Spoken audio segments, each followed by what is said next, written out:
September मास 17 तारीख में सुभद्रा योजनार रिलीज हो प्रत्येक महिला को 50,000 टंकार भाउचर दिज्व। फाइनाली सेप्टेम्बर 17 सुभद्रा योजनार शुभारंभ हेबाकु जाउछि। तो जो महिला को 50,000 टंकार भाउचर दिहब।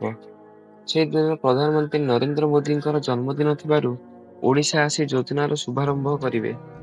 आउ रहिला 2.5 मास तेणु आपण सेथिपई कौन कौन सब डॉक्यूमेंट रेडी रखिथिबे तो चलंतु जानिबा।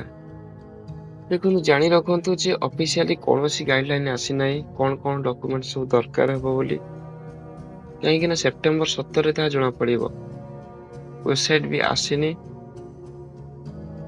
किंतु लोक माने इनकम सर्टिफिकेट पैन कार्ड पाई कंप्यूटर दुकान लाइन लगेलेनी। पुणी इनकम सर्टिफिकेट स्वामी बा स्त्री कहार लागिबो कि लागिबोनी से भी जना नहीं। तेणु अपेक्षा करंतु सेप्टेम्बर 17 पर्यंत।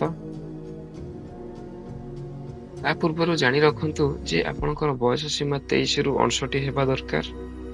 आउ आवेदन पाई कागज पत्र भितर ये जिनस आणतु जहाँकि फोटो आपणकर बैंक खाता फोटो माने पासपोर्ट फोटो, आधार कार्ड, मोबाइल नंबर।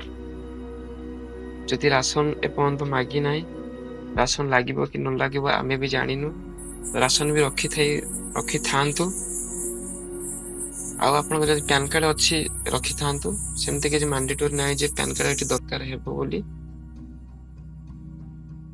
आपण फुल डिटेल्स सेप्टेम्बर 17 तार ऑफिशियली वेबसाइट आसिला पर ता गाइडलाइन में जानि परिबे जे कोन दरकार के दरकार नाही। जदि आपन को ए वीडियोटी भल लागि थाए ताहाले वीडियो को लाइक शेयर सब्सक्राइब करंतु।